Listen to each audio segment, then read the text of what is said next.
I know everyone wants to get pictures and autographs from Sue, but we'll wait until afterwards on that. It's a great morning for us here in Middlesex County to honor a terrific athlete, but more importantly to us here in the county and the state of Connecticut, a great individual. It gives me a great honor now to introduce our chairman, Wnba.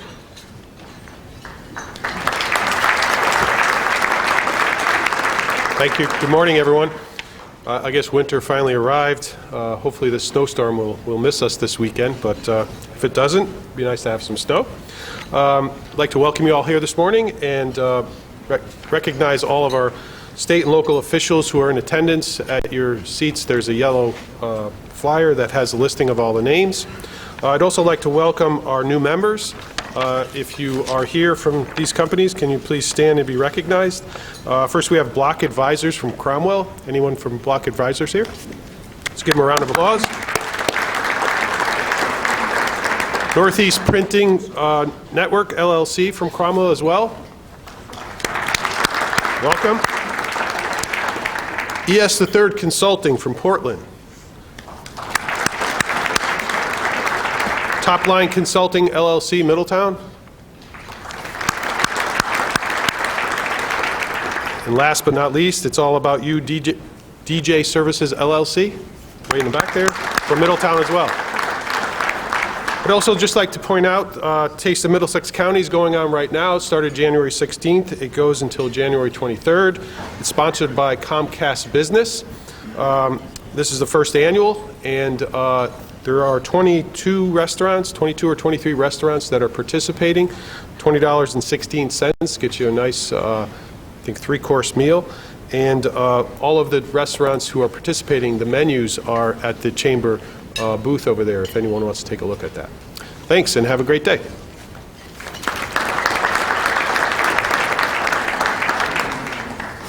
Also,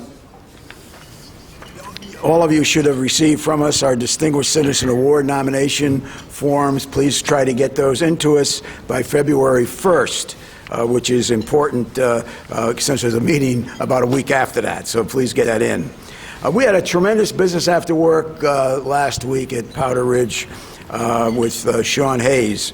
It was at the Fire at the Ridge restaurant, which is a 5-star restaurant going in there.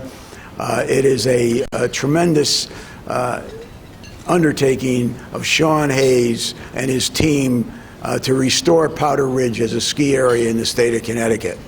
I just urge people to go there, to go to the restaurant. Hopefully we get some snow this weekend after the UConn Husky game at about 2 o'clock on Saturday. I don't want to be calling Billy Russo from the Public Works in Middletown to get me home. Again, Sean, I want to thank you for hosting the business after work. It was we had about 300 people there. You did an outstanding job. Let's have a round of applause for Sean Hayes and Powder Ridge.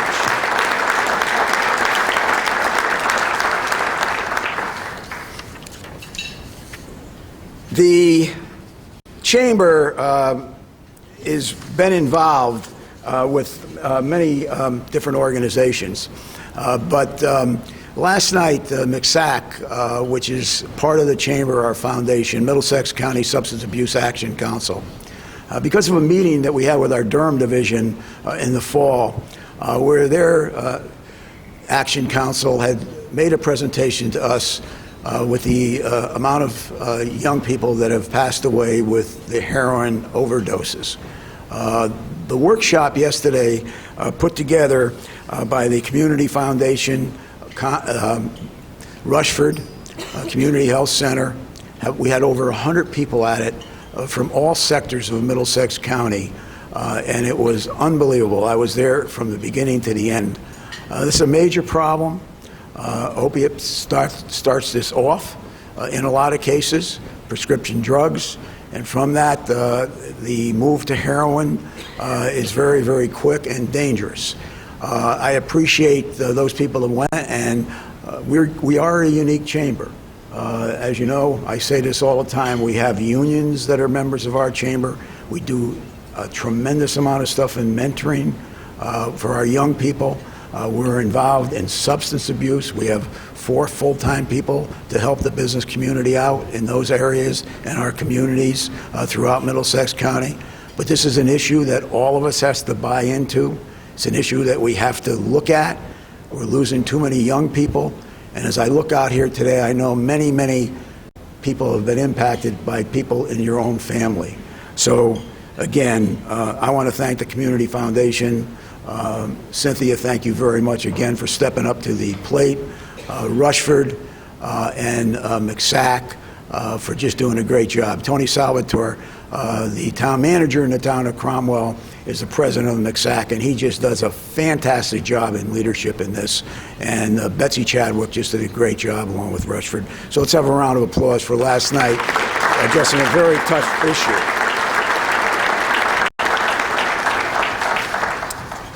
Next, our Deputy Mayor, Bob Santangelo, for a special presentation.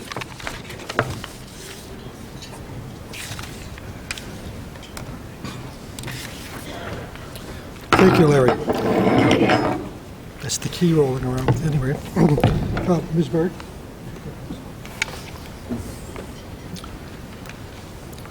On behalf of Mayor Dan Drew, the Common Council, and all the residents of Middletown, I congratulate you on being nominated as our, and actually honored as our Role Model of the Year. To help you remember this day, remember this year, I have a proclamation from the City of Middletown that I will offer to you. And as well as that, I have the key to the City of Middletown that I will be offering to you. Okay? Now, the key, Larry informed me last night about, many of you always wonder, what does this key do? Well, I found out that it opens up a lot of doors. A necklace would be wonderful, especially you're welcome at City Hall, and especially the Chamber of Commerce. I found out it opens the door to Larry's office, so that's what it really does. So, thank you very much for your role in helping us out. Thank you.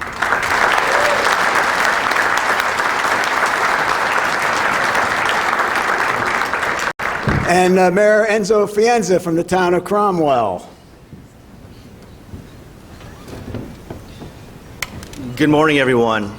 Hope everyone's well on this cold, chilly day. I just want to give a big thank you to Larry and to the Chamber for everything you guys do and the quality of speakers that you bring in. It's a true testament to Larry's hard work and their team, so thank you guys very much. I want to give a big warm welcome to Sue Bird for being here today. You are a true role model and an inspiration for so many of our youth in this country. Obviously, your championships here at UConn and in the women's basketball and your gold medals are a small part of what you are as a person. So congratulations on winning this award. And you are a true role model, and so many look up to you. So thank you for being that. You lead by example. So what I have for you today is something a little different. If you can come up. So we have a tradition here in Cromwell. We have pride in our basketball program, and our girls high school team are undefeated. They just won yesterday. But I want you to send you off with this beautiful Cromwell hooded sweatshirt. I will, which with the help of our town manager. Tony Salvatore, we went a little bit above and beyond, and we got him on the back.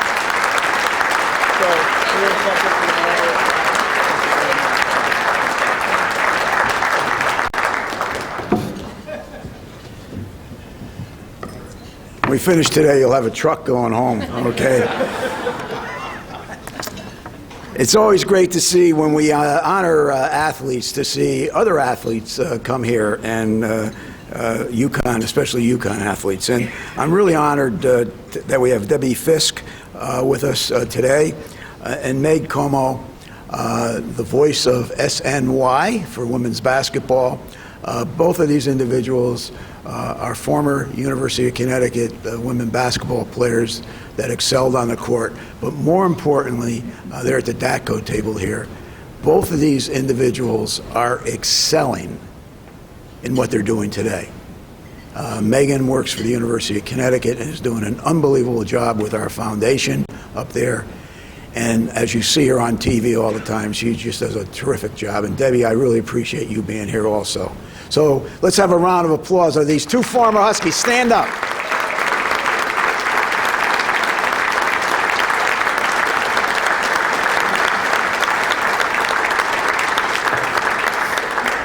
Now, with a name like Megan And a name like McHugh, I just want to tell you that transatlantic service for air linguists from Bradley to Dublin and beyond launches September 28th.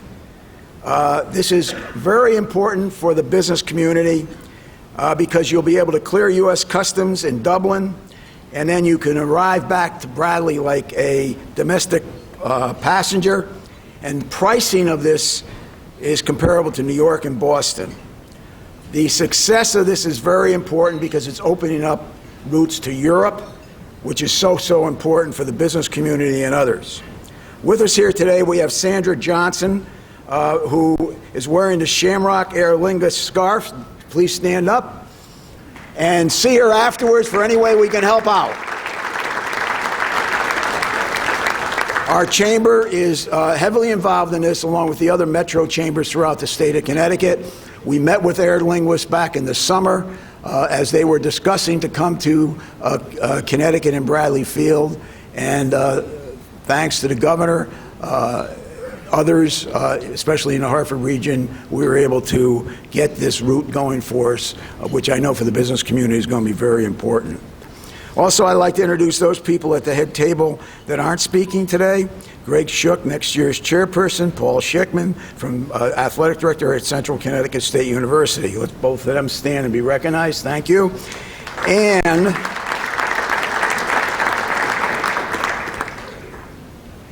we have a real special person up here with us. When we always have University of Connecticut functions, we bring D. Rowe here. D. Rowe, and I know Sue knows this, was an outstanding basketball coach at the University of Connecticut. Outstanding. He was really the individual that skyrocketed UConn forward to then Jim Calhoun, who brought it to another level, and then it continued to go forward. But D. Rowe has remained at the University of Connecticut as our ambassador.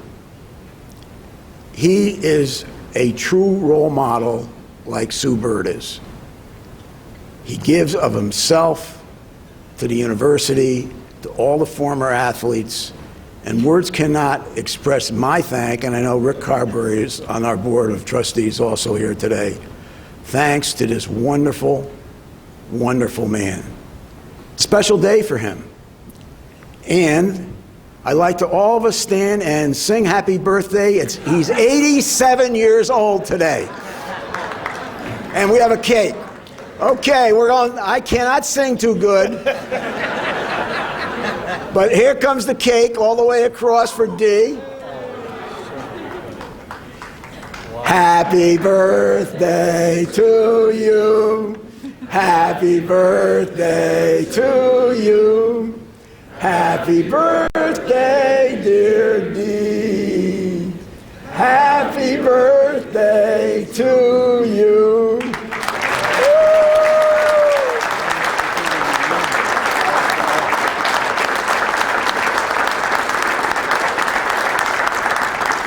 Now, can you blow out the cake? I'm not here to make a speech, but to get up this early in the morning, I need help. So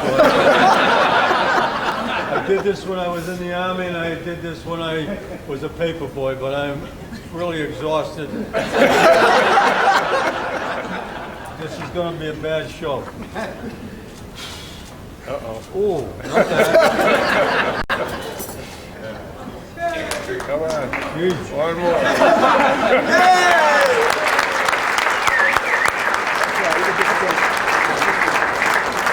I have a wife of 62 years. She still doesn't have any idea what the hell I'm doing up this early.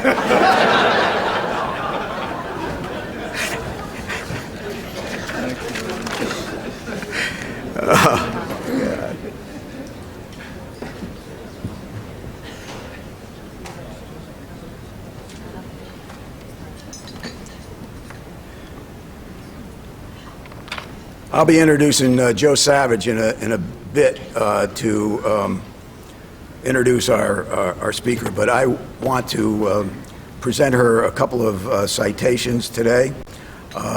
First of all, thanks to Paul Doyle and the rest of our representatives, we have a citation from our General Assembly in recognition of you being honored by this today. Also, I know that Joe will be touching on different activities that Sue has done, but I just want to mention a couple things before I announce this next special thing we have for her. Sue Bird is not only a fantastic athlete.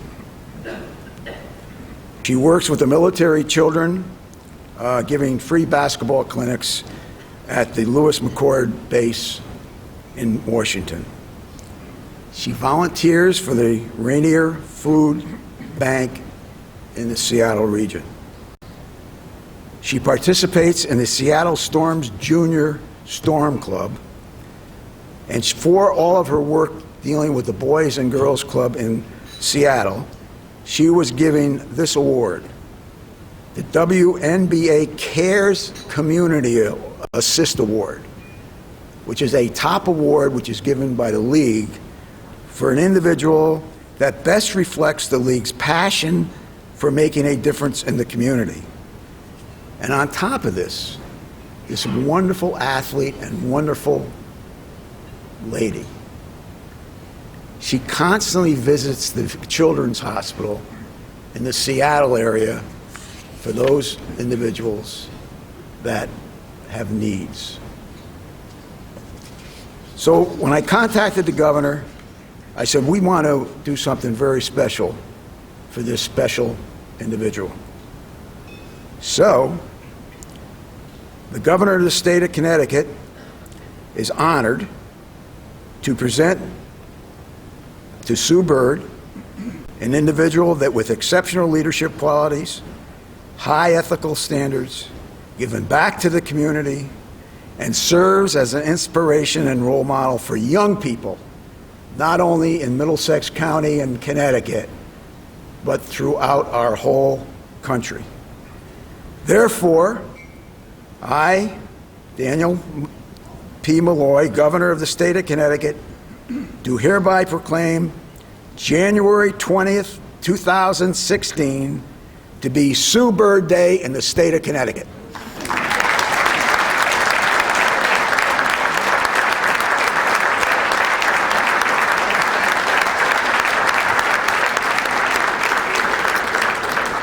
With that, you can drive around the state with a trooper and go as fast as you want.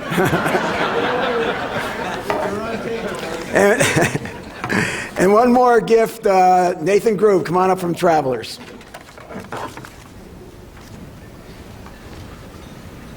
Sue, I have no day to name after you. I apologize for that. But I realized, I said, Larry, it's January. You really want me to give an update on the tournament? He said, yes, you need to remind people summer is around the corner. So I'm embracing that role. 192 days. We're in August this year. So mark your calendars, August 1 through 7 for 1 year. But most importantly, Sue, congratulations on this award. I was looking at that. I mean, to be obviously honored by Larry, he has fairly high standards. So to get the Role Model Award for this organization is an achievement. But when you look at role model, I think it means you've been given something. And you had a decision. You could either take it and you could keep it to yourself, your athletic ability, your platform in life, your resources, or you could put it all out there and use it as an example to help people. And you've chosen to put everything you've been given out there, and I think that should be a challenge to all of us to look at what we've been given and have we done the same thing that Sue has done. So congratulations on your award. And Larry hasn't agreed to this yet, but qualifications for next year's Role Model of the Year, you have to volunteer this year at the Travelers Championship. So Larry, thank you very much. The website just opened up. We need volunteers, so thank you for agreeing to that. I appreciate it. But Sue, we have a hat and a scarf for you considering the weather, so it'll go right next to your Sue Bird Day. So there you go.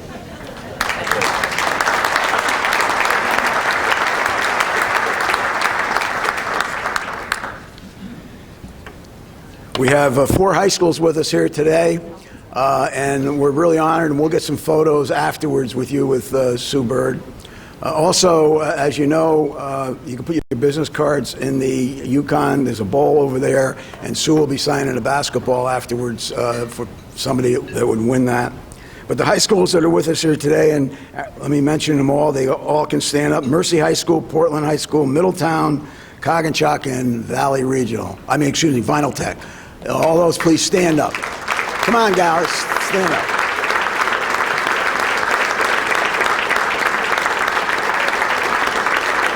Thank you very much for joining us. As you know, these breakfasts are unique in the fact that we don't have any reserved tables, so people get here early. Today, the 3 Husky shirts were won by Phil Cacciola, was here at 5:30 to get a table. Lisa Santangelo, 5:45, and Harry Bird, 6. So if they get here early, they get a Husky shirt, so that's good. We gave it to them already.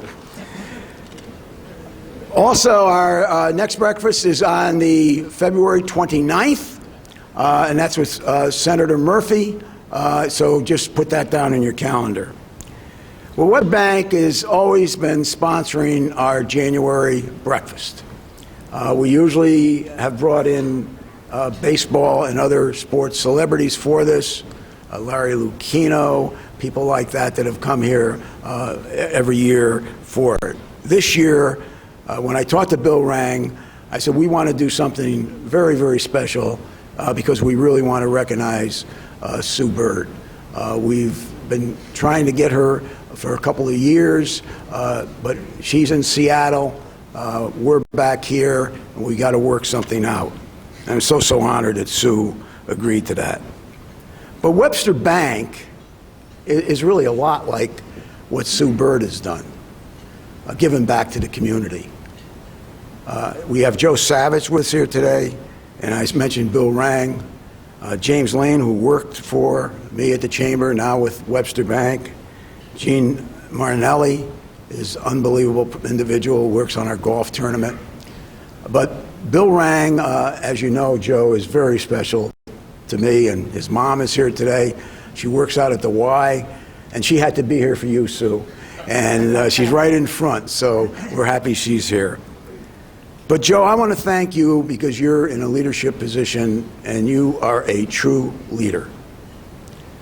You have dedicated your life, and by that Webster, to making a positive difference in the state of Connecticut. For that, I am grateful. You are a role model for the business community, giving back, never taking, never asking, but just dedicating to making Connecticut a better place to live and work. Webster is a leader in this. They can have the biggest bank in the country, but if a bank or a business doesn't give back to making the community better, to me, they can't be an outstanding citizen. Thank you, Joe.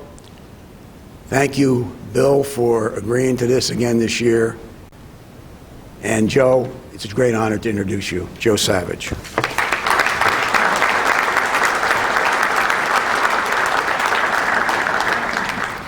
Thank you, Larry. You know, I think McHugh, Irish, I have never seen a more infectious smile in my life.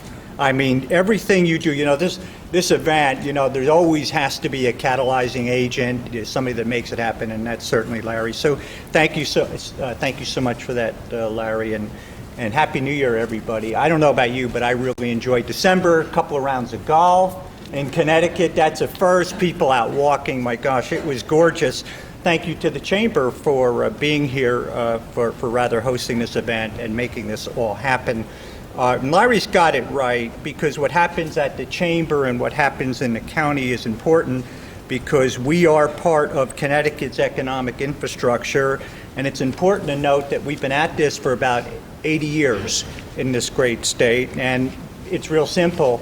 If you all do well, we at Webster Bank do really well, and that's one of the reasons why we have consistently supported events like this.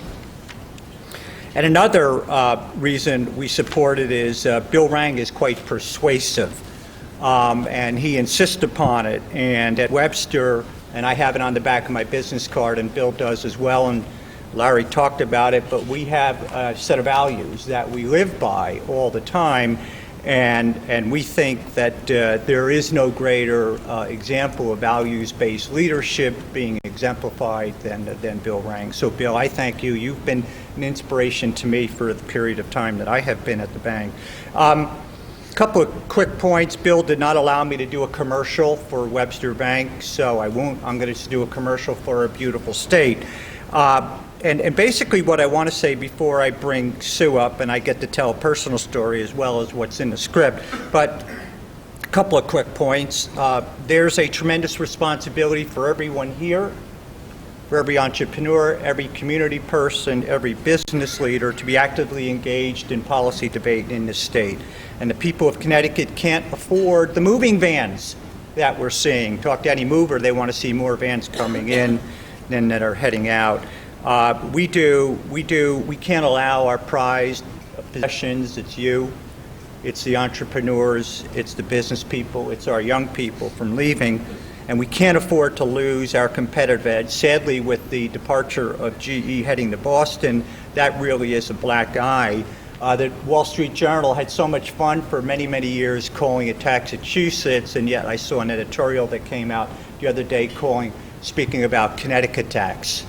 And that's the reference that, and so what's the deal? What's going on here? And really, we've got to take action as an organization. We have to understand as a collective body that raising taxes again, because I got to tell you, Connecticut, how you do is how we do. And we see what's happening to businesses and individuals in the state. And if we raise taxes to pay for uncompetitive state employee wage, health, and retirement benefit packages, that's unsustainable. And we passed two of the largest tax increases in the history of the state, and yet we needed to try to do another one before GE cried uncle. And a lot of businesses and individuals are crying uncle. So it's really a bad spiral, and there is a sense of despair to our own state's ability to overcome these structural fiscal deficits, but the people in this room, being the good Connecticut Yankees that you are, can do something about it, and that is get involved at the local level. We're Connecticut Yankees, and the first thing we do as a Connecticut Yankee is we exhibit responsibility. And I expect the state to manage its affairs like every one of you expects to manage your own affairs, and that is what it is we have to do. Everyone in this room must be a leader. I see people are leaving as I give a speech on the state, desperate to hear me talk about Sue Bird. So I'm going to stop right there, but I am going to ask you to give that some serious consideration. But, you know, this notion of leadership goes with Sue. And before I talk about the accolades, I just want to tell a story, true story. Just like all of you, 5 children. No, well, I hope not all. But children, travel basketball. I lived in Connecticut for a period of time, moved out to Colorado for a period of time, and had our kids in basketball programs. So we're at a local, I don't know what you want to call it, sports bar eatery with the kids after a basketball game, and on national TV right there in Colorado, you know, they've got the UConn women's game up there, and it's probably against a great opponent like it's Tennessee or somebody, and the ball gets kicked out to Sue. She's at the defensive end of the court for her, takes 2 dribbles. Now think about this, because it looked like any great quarterback, takes the ball on the run and just throws this frozen rope the length of the court. I don't think there's anybody in this room that could even imagine doing what it was she did. So I'm telling Sue the story about that is my memory of her. And she says, I'm really glad it's all about the assist. How cool is that? Because for me, it was all about being the selfish individual I am, about how great the pass was, but she corrected me on that. So, but she has a commitment to leadership, and it's shared, and it's shared on every level by Sue. She's one of, this is amazing. This can go on forever. I'm going to keep it short. Larry is just hitting me with a needle right now in my leg. But she's one of 9 women to win an Olympic gold medal, an NCAA championship, a Wnba championship, and she's done all that several times. We've at UConn and always give her a special homecoming when the Storm play the Connecticut Sun. Sue assures me that she is on Connecticut time and not on Seattle time, because that would be early. But as the point guard, she is the field general, big picture person, and one who makes others better. And compliment of compliments, Diana Taurasi said, quote, "Sue doesn't realize how good she is. She could average 25 points a night. She's in it to make other people better." How cool is that? That's what Larry said earlier, and that's what she's all about. Just one of the many reasons why she's been selected to our Role Model of the Year award. Making others better is what Sue is all about, both on and off the court. Selfless, driven, and smart. Coach Auriemma said of Sue, when she's running your team, you don't have a lot to worry about. I'm sure he never even bothered to try to coach you. No. Didn't have anything to say. Just, Sue, take over. I'll sit back and relax. But despite all those accolades, she's still the girl next door and gives back to the community. Larry talked a lot about that. But boy, oh boy, in every single way, she is an MVP. I am so honored to introduce and bring up Sue Bird.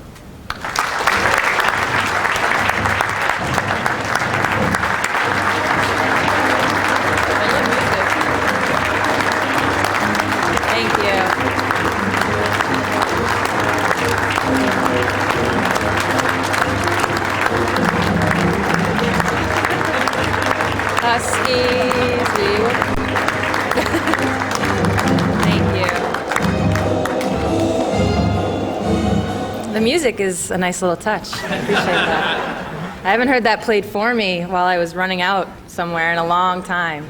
And that pass was also a really long time ago, so you guys might not be able to do it, but I'm not sure I can do it anymore either.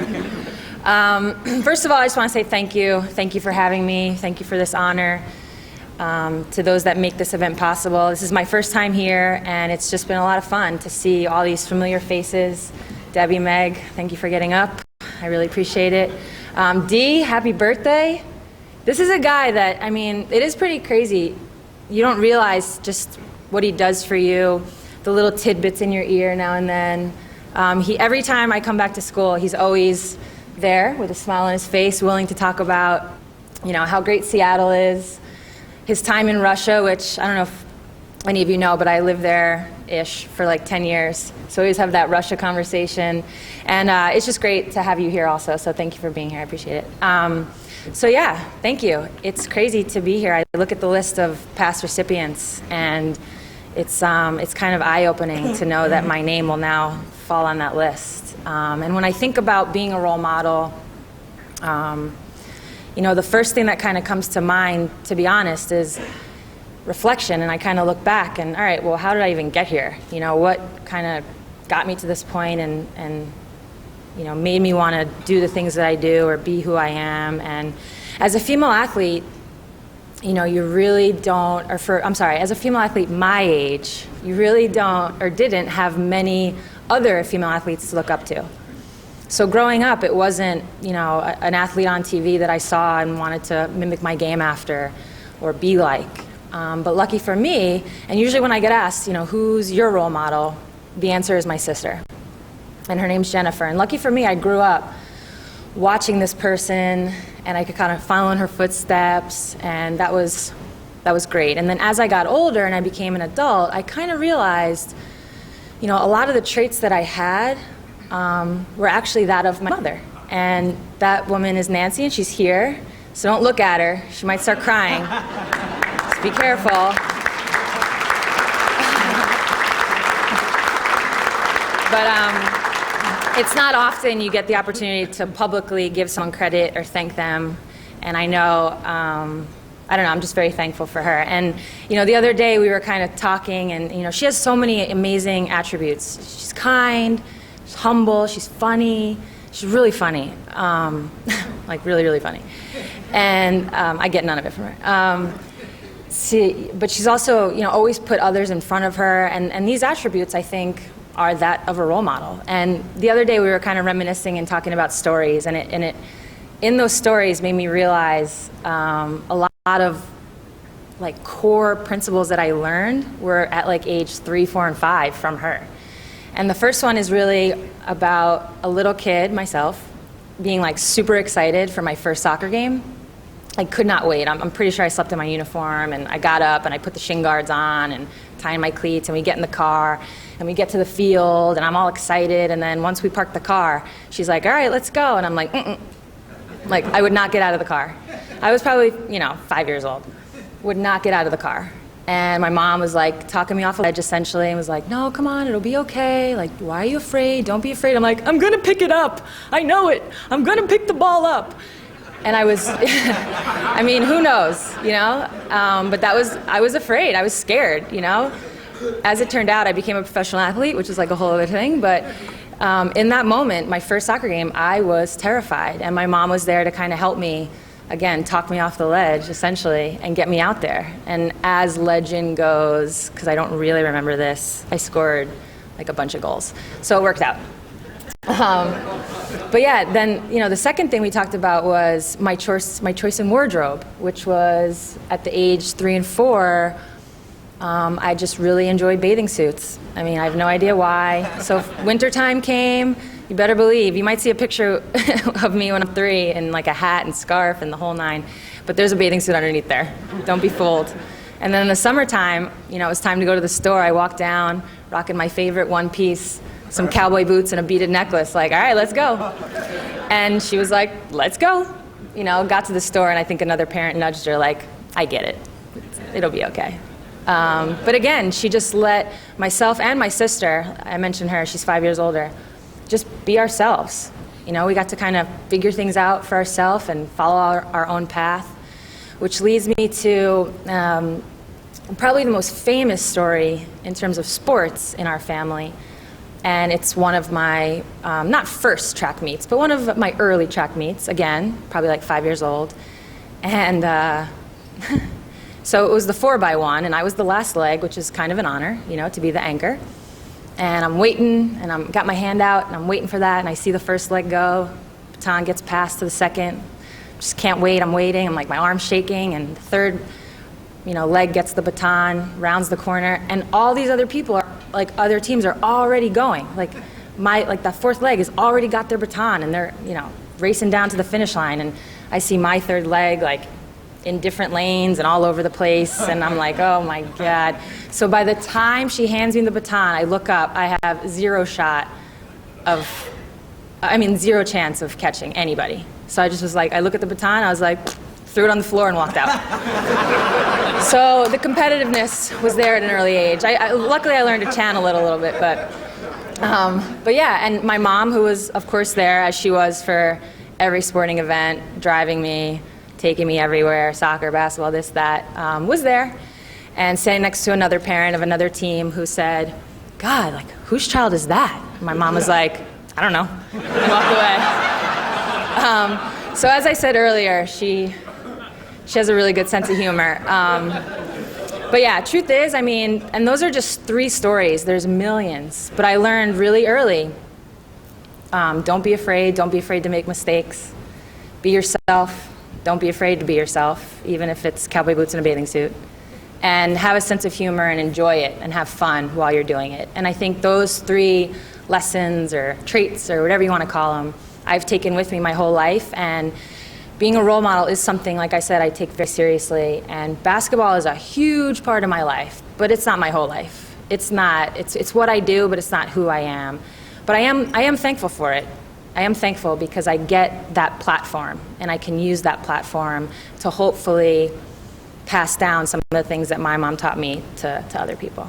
So thank you for having me. I really appreciate it. We do Q&A? Yeah.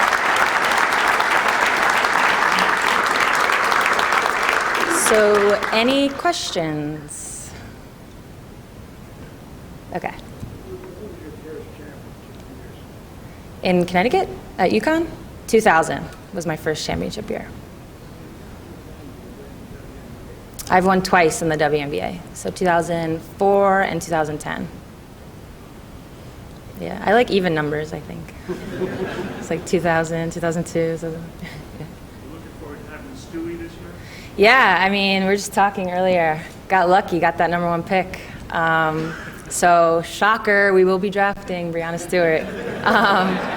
Yeah, and I'm really looking forward to it. Obviously, she's an incredible, incredible player who has a chance to be one of the best. So who doesn't want to play, especially as a point guard, who doesn't want to play with that? But, you know, I'm at the end of my career, so I think it's a good chance for her to kind of breathe a little life into my career, and hopefully for me to, you know, shed some wonderful advice and lead her in her first couple of years, because it can be hard. It's an adjustment.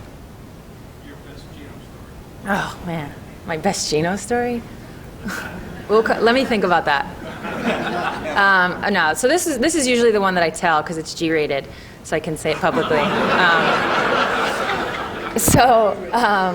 And I'm sure if you've read anything, I always say this one, but it was my freshman year, and you know, I'm from New York, so I try to have a little swag every now and then, and it was in practice, and I threw like this no-look pass. So I was like passing over there, and I kind of did one of those jobs, and it went flying out of bounds. And I'm sure we've all been to Gamble. We know there's the concourse. And even when we're practicing, people are always, especially students, like always walking through. It's a good cutoff for them in the cold. So at that moment, there happened to be like some men's football player, maybe, some guy walking through. And it's just like, oh, awful timing for me, amazing timing for him. So Coach Auriemma's like, you know, what? Stops practice. Like, what is that? What does this snow look like? What are you looking at? Who are you looking at? And then he looks up and he sees this kid. And he's like, are you looking at him? Is that who you're looking at? Hey, you! She's looking at you. You can't come into Gamble anymore. Do you want his number? Is that what's happening? Hey, you! You gotta get out of here. She keeps looking at you, and she's making these bad passes. You gotta leave. So, and literally, and you know him, he like goes on and on and on. And everybody's laughing. I'm not laughing. Everybody else is laughing. So that's one of my personal, I don't know, favorites, if I have to call it that. So there you go. Yeah. Yeah. Oh, you mean like style, like how people? Oh, yeah. The European game is much different than our game.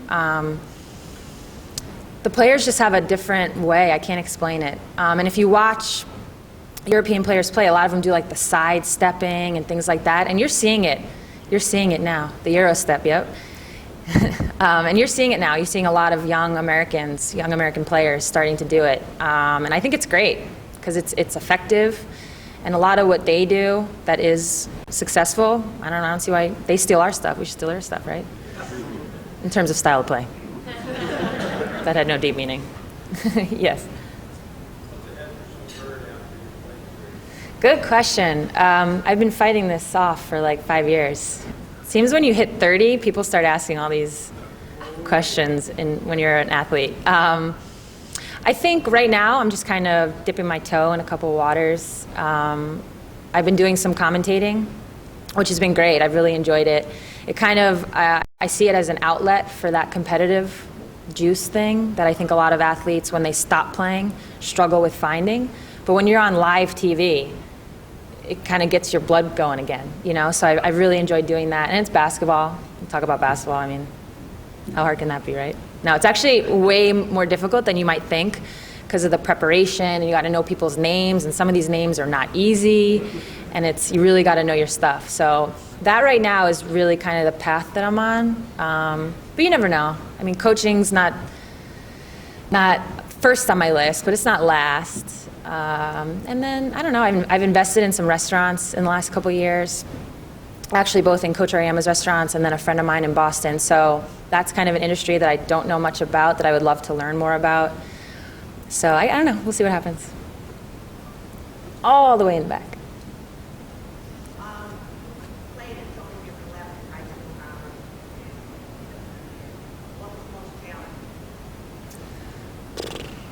What was the most challenging? Well, maybe. God, I hate to say this, but probably college. I think the ages from whatever, 18 to 21, 22, when you're in college, you're young enough, or let me restart. You're old enough where you can kind of be on your own, and you are ready to not live with your parents and have this great experience, but you're also still young, where a lot is thrown at you. And especially at UConn, I mean, there's a lot of pressure and expectations, and, you know, the coaches are hard on you, and every day your schedule is filled with class and workouts, and you're trying to have a social life, but you're trying to get a 3.0, and all this stuff is happening. And I think, again, just based on age and lack of experience, I think those can be really difficult years. I was lucky to have, going to UConn, yes, it is hard from a basketball player standpoint, but you also have your teammates to kind of go through it with you. So you're lucky to have that cushion. Other college students don't really have that. But when I think about my challenges of them becoming a professional, by then you're 22, 21, 22. So you're a little older, a little more experienced. So even though it's hard, it's not quite as hard. You're not finding yourself in the same way. Yeah.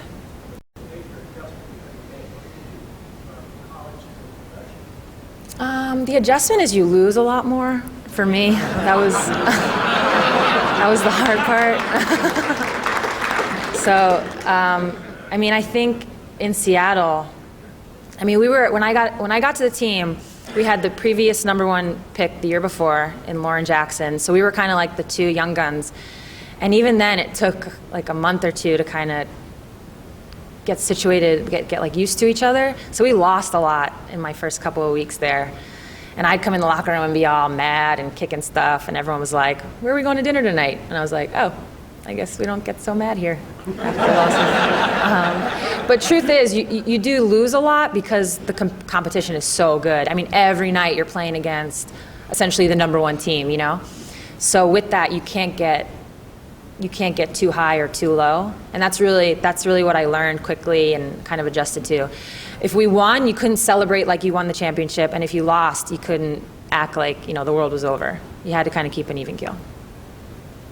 Yeah. Can you share with us how you selected UConn? Yeah, sure. So I went to Christ the King High School in Queens, which had a ton of other women's basketball players. So I was really lucky that my coaches and even the teachers in the high school, everyone was really familiar with the process of it all. So I kind of had my hand held early on. And then my coaches said, all right, listen, by this day you want to have it down to 5 schools. So I had it down to 5 schools. And then by this day you want to have it down to 3. And then I had it down to 3. And the 3 schools were obviously Connecticut, Stanford, and Vanderbilt. And from there, you take your visits and you get to know people and all that stuff. And really, to fast forward, what could be a long story, it came down to Connecticut and Vanderbilt. Stanford was great. It was just, we didn't really vibe as well as I did with the other 2 schools. So, it's an interesting story because, you guys are UConn fans, so I can tell this. So do you remember Brianna Stefferson? Okay, so for those that don't, she was in my class, as was Kirsten Walters, so 2 other point guards who had committed to Connecticut. So it got a little dicey there for a second as to, all right, how many point guards are you actually taking? Like, what's really happening? And, this is before cell phones and stuff, so you would hear from someone 1 week and then have to wait like a week, which now seems like an eternity. But yeah, so it was really kind of hairy, and I was on the phone with Coach Auriemma towards the end of the process of basically the signing period was approaching. And I said to him, I was like, listen, I think UConn is like what my heart is telling me, but I think Vanderbilt is maybe what my head, maybe might be the smarter choice. And he was like, follow your heart. Boom. I'm sure he may have thrown a bye in there, but it was like, boop. Okay. And then what it came down to was just a feeling. I know it sounds cliche, but it just felt like the right place. Like I said, that's what my heart was telling me pretty much throughout the entire process. And then everybody was great, and I loved campus, and it was close to home, which I think at that age was important. So yeah, that's kind of what happened. No problem. Yeah. Yeah, R.I.P. Too bad that thing's gone. That was a great rivalry. It was intense, It was the game we all circled. We knew going in, no matter if it was at Tennessee or at home, it was going to be a bloodbath. I think back, and it's like we would play them, once, twice. A couple years we played them twice, and then we played them in the Final Four 2 times. So these were games that were, in a lot of ways, epic. Like the leading up to them, knowing that, it's kind of funny. UConn now is a machine, right? So even when they played Notre Dame in the final game, it's like, all right, as long as they play well, they'll probably win by 20, which is great. They put a ton of hard work. But when I played, it was like, I hope we play well and win by 1. Like, if we don't play well, we're going to get killed. You know, there was that element to it, and it made it, I mean, it made it really fun. It also made it really difficult. But it's memories and those games. I mean, I could probably give you play-by-play from all the times we played them, because that's how, you know, that's just how much emotion was involved in those games. We were all, pretty much the entire season, the regular season, geared up for that game. So it was cool. I mean, I'm sad that that rivalry doesn't exist. Yeah.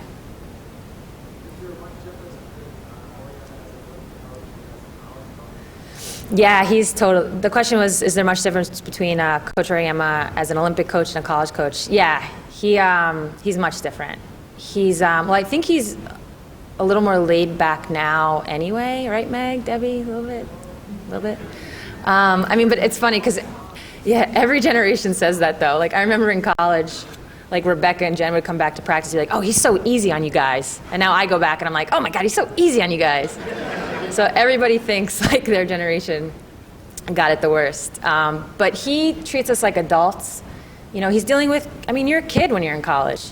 And now, you know, I'm 35, Dee's, whatever she is, 34, you know, and so on. I mean, it doesn't go much further down than that. A lot of people are kind of hovering in that 28 area. So, you know, it's different talking to a 28-year-old versus an 18-year-old.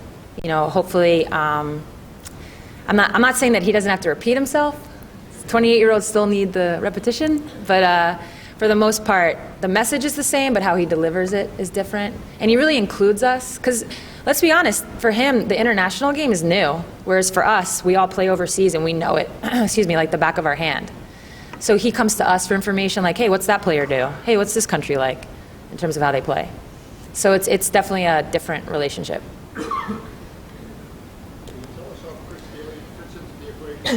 Yeah, she's, I mean, the glue, for sure. She's definitely like our mom when we're there. I mean, even now, I mean, I know I have a mom, but even now, if there were in certain situations, she would be my first phone call. You know, if I needed advice or something. There are a lot of times where CD is one of my first phone calls, and that's how she was in college. And there's so many things that she did that were like nitpicky, you know, like tuck your shirt in, make sure your socks are here, don't listen to your headphones in public. And those are things that to this day I do. And when I see people not doing them, I'm like, like you look ridiculous, you know?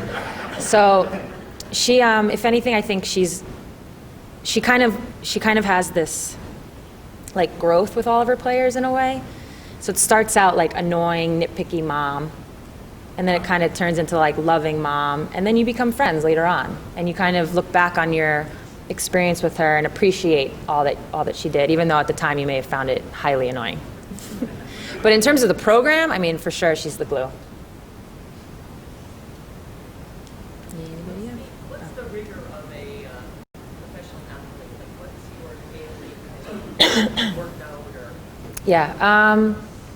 So it's a two-sided question. So the first is when you're in season. So usually, so right now, I'm not playing. I only play in the WNBA, but for a long time I played overseas also. So the rigor was you were just constantly in season. So there was just practice every day. And in Europe, you actually practice twice a day a lot of the time, which is not awesome. But yeah, so you essentially are practicing. But now that I'm not in season, I have to get my body ready for a season. It's very regimented, and we have a strength coach in Seattle that helps us and gives us programs, and it's, you know, today once I leave here, I'm essentially going straight to the gym for like a lifting session and a pool session, and then tomorrow I play basketball, and then the next day I do a spin class, and it's like all this stuff. And she kind of like, you know, details it out for me, which is great. I wouldn't be able to do it without her. So yeah, it just depends. I think when you're on your own and you're not in season, it's up to you. That's a huge difference, by the way, between college and pro. It's now on you. You have to be the one to decide to do these things. So yeah, it can be, you know, whatever, but it's my job, so pays the bills. Thank you very much.